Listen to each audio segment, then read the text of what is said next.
Bonjour à tous et merci beaucoup pour l'invitation. On est ravis d'être parmi vous aujourd'hui et puis on tient à excuser l'absence du coup de Stéphanie Combe, notre directrice générale. Alors elle est certes irremplaçable, donc on est venu effectivement en force pour vous parler du Health Data Hub. Et puis ça nous fait plaisir aussi d'être dans la session L'âge de raison, parce que c'est vrai que jusqu'à peu on était une petite structure qui grossit maintenant, qui se stabilise et qui aujourd'hui passe à l'échelle avec une structure qui grandit, plus d'équipes et puis plus de projets aussi au service des projets en région, des projets en France pour accompagner les porteurs de projets. Donc aujourd'hui, on va vous parler donc du Health Data Hub, du Système national des données de santé, le SNDS, sur lequel travaillent nos porteurs et nos collègues au quotidien, l'intérêt du croisement des données et la création du catalogue, et enfin les principes du partage des données du HDH. Alors, le HDH a été créé il y a presque 3 ans, en 2019, suite à l'initiative de la stratégie nationale sur l'intelligence artificielle, dans le but de faciliter l'accès aux données de santé pour tous les porteurs de projets.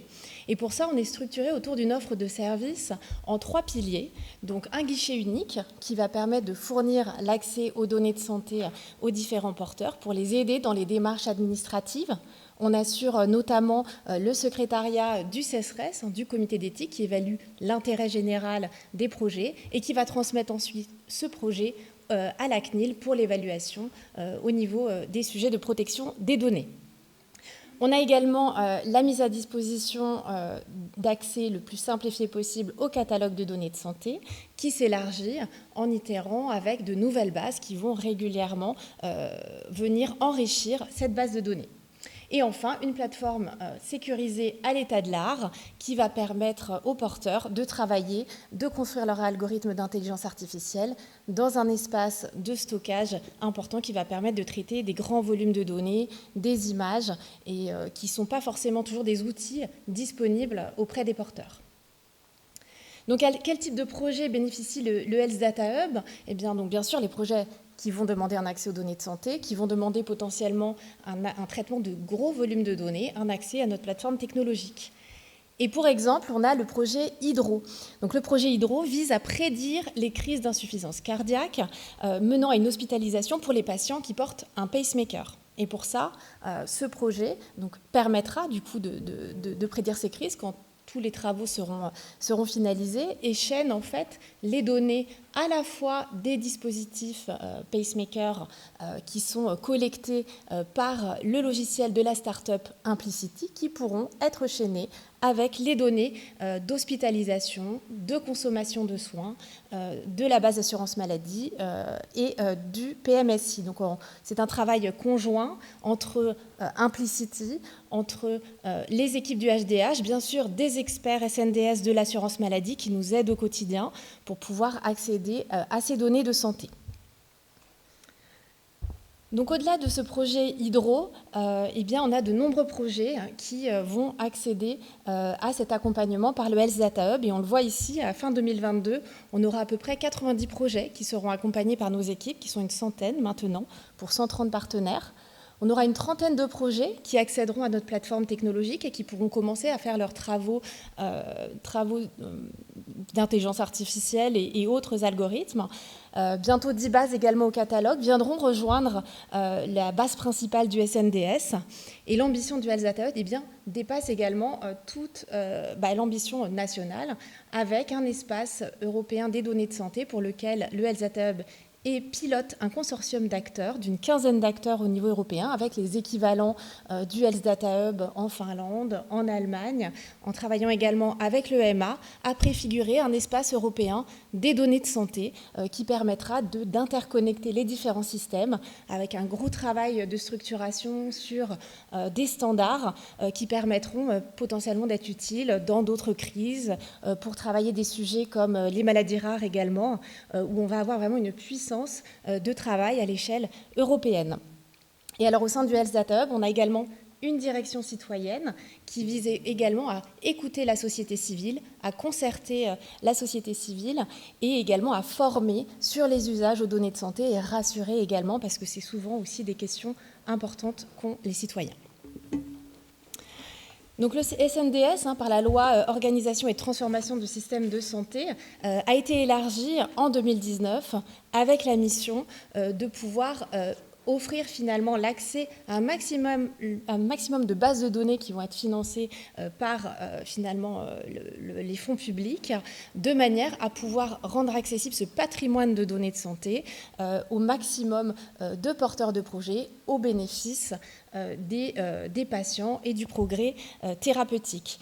D'autres sources, bien sûr, vont venir construire cette base de données, alors avec le catalogue, et Émilie en parlera un petit peu après, et d'autres sources également, vous avez peut-être vu récemment le lancement d'un appel à projet pour accompagner les établissements hospitaliers avec la structuration d'entrepôts de données de santé pour les aider à travailler à construire ces entrepôts de données de santé dans une logique de doctrine nationale pour pouvoir valoriser également ces données au niveau des hôpitaux. Donc tout cela dans un contexte où les usages se multiplient, on l'a vu. En France, on voit qu'aujourd'hui, en moyenne, le comité d'éthique, le CESRES, reçoit à peu près 30 demandes par mois avec des protocoles scientifiques utilisant ces données de santé. Une augmentation de 15% d'autorisation de la CNIL. Tout ça, c'est un peu nos métriques pour pouvoir identifier l'accélération, en tout cas, du besoin de l'écosystème dans l'accès des données de santé. Et bien sûr, ce phénomène va s'accentuer avec la publication de nouvelles méthodologies de référence. On remarque également un intérêt important sur les données de vie réelle, avec la HAS notamment, et au niveau européen, comme je vous le disais, sur l'espace européen des données de santé. Le projet TEDAS, qui est une e-consultation citoyenne qui a été mise en place au niveau européen également, pour écouter les patients de toute l'Europe sur les besoins en données de santé. Les Américains également avancent de ce côté-là avec le Data Modernization Action Plan. Donc la donnée de santé a de l'avenir et on est là justement pour contribuer et accompagner ces changements. Merci Carole. Donc je vais rentrer un petit peu plus dans le détail pour vous présenter le système national des données de santé. Tout d'abord un petit peu de contexte. Donc en 1982, vous avez eu le projet de médicalisation des systèmes d'information qui a créé le PMSI. Alors on connaît souvent le PMSI parce que ça permet de définir les activités hospitalières et donc de calculer les allocations budgétaires. Mais voilà, il faut savoir que le PMSI avait quand même pour premier objectif un objectif de santé publique et à visée de surveillance épidémiologique également. Donc en 1999, ensuite, vous avez la loi de financement de la sécurité sociale qui a créé le SNIRAM. Donc le SNIRAM, qu'est-ce que c'est ? En fait, c'est le chaînage entre les séjours hospitaliers, donc le PMSI, et puis toutes les informations de remboursement de l'assurance maladie, et notamment tout ce que vous allez retrouver, c'est tous les soins de ville. Donc dès que vous passez votre carte vitale, tout ceci est enregistré au niveau du SNIRAM. En 2016, vous avez la loi de modernisation du système de santé français qui crée le SNDS. Et là, cette fois-ci, donc, c'est déjà un grand pas en avant où on va associer au SNIRAM les données, les causes de décès. Donc, c'est la base que vous allez plus connaître sous le nom de CEPIDC, donc la base de l'INSERM.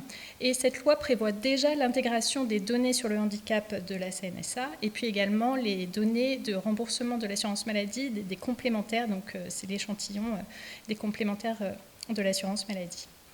Puis enfin, la dernière étape qui est assez récente au final, donc c'est en 2019, vous avez la loi sur l'organisation de la transformation du système de santé, on appelle la loi OTSS, qui cette fois-ci étend largement le champ du SNDS, donc Carole vous l'a expliqué, et du coup on a aujourd'hui une base qui donne vraiment une vision complète du parcours de soins de l'ensemble de la population française, et on a 20 ans d'historique, donc au maximum, mais ce qui est déjà beaucoup, et ces données sont totalement pseudonymisées.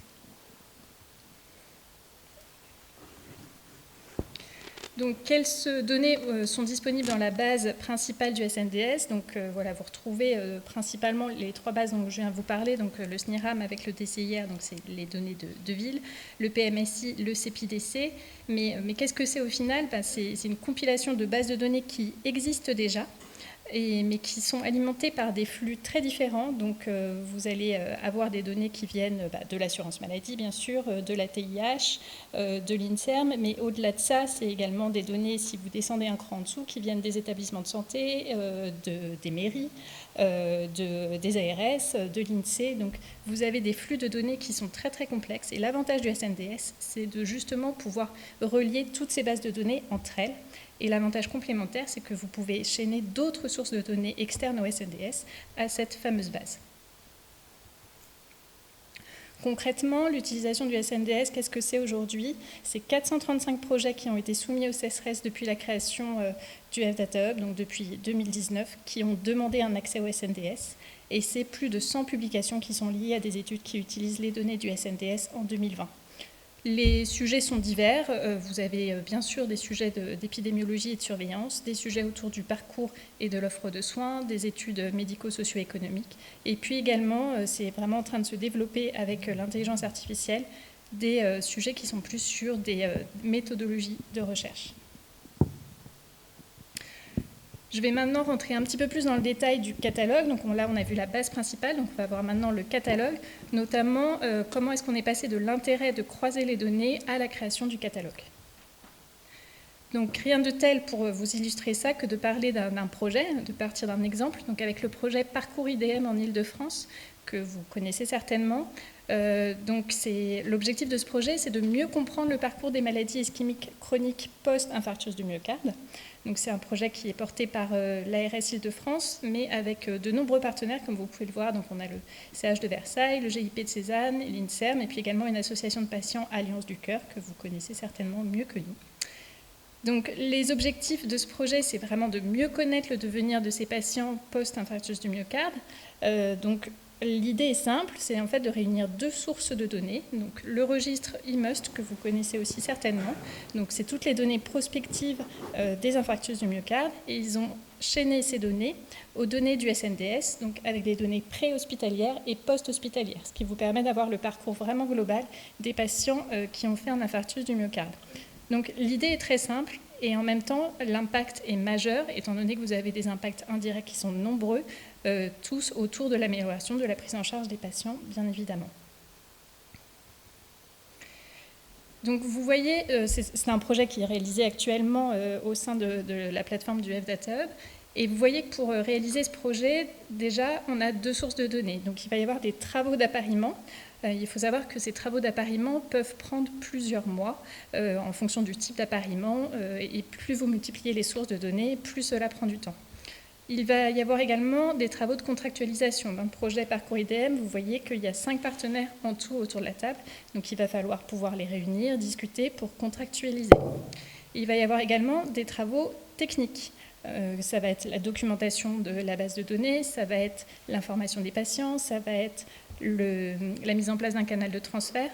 Donc l'idée, en fait, c'est de pouvoir capitaliser sur toutes ces étapes pour pouvoir vraiment éviter de les refaire à chaque fois et du coup pour pouvoir passer à l'échelle et massifier les données. Et c'est donc dans ce contexte que l'ARS a souhaité mettre sa base au catalogue dès sa première version. Alors vous avez sur cette slide, je ne sais pas si c'est assez grand pour vous, donc c'est les 10 bases de données qui ont été retenues dans la première version du catalogue de données.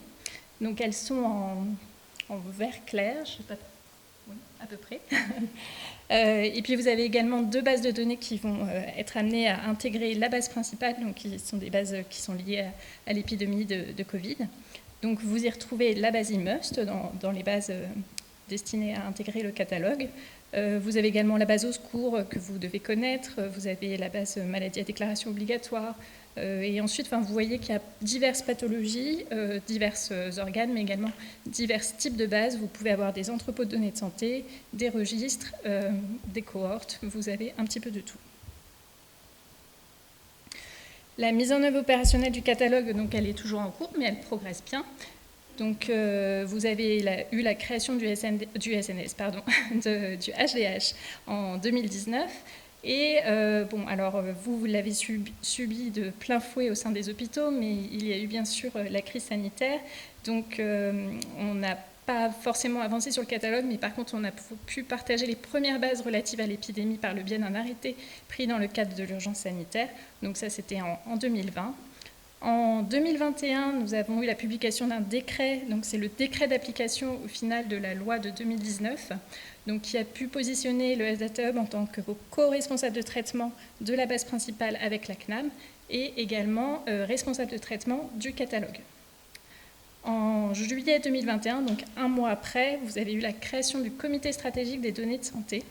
Donc ce comité, on a pu lui soumettre une première liste de bases qu'on souhaitait mettre au catalogue. Et il y a eu un projet d'arrêté qui a ensuite été soumis à la CNIL, listant ces bases de données. Et une fois que la CNIL a émis son avis, il y a eu la publication de cet arrêté le 12 mai 2022. Et cet arrêté listait les 10 bases que je vous ai présentées précédemment. Donc maintenant, concrètement, quels sont les grands principes de partage des données au catalogue du Health Data Hub? Donc l'intérêt principal pour les responsables de données, c'est d'abord une mise en visibilité de votre base. Vous allez avoir votre base qui va être publiée sur le site internet du Health Data Hub avec toute la documentation, ce qui va vous permettre de pouvoir augmenter toutes les collaborations scientifiques, aussi bien au niveau national qu'au niveau international. Vous allez également pouvoir enrichir votre base de données, et on en a discuté ce matin, l'intérêt de pouvoir chaîner les données du registre avec les données du SNDS pour pouvoir étudier les parcours de soins. Enfin, on parle du SNDS historique, mais bien évidemment, vous allez pouvoir aussi chaîner votre base de données à d'autres bases qui vous sembleraient utiles.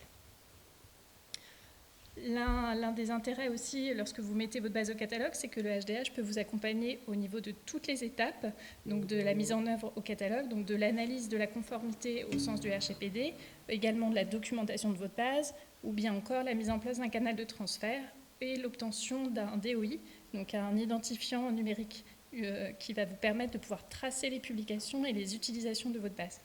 Donc vous pouvez également demander un appui financier du Health Data Hub. Enfin, le point essentiel à retenir, c'est que la mise à disposition d'une base de données du Health Data Hub ne signifie pas que les données sont accessibles en open data.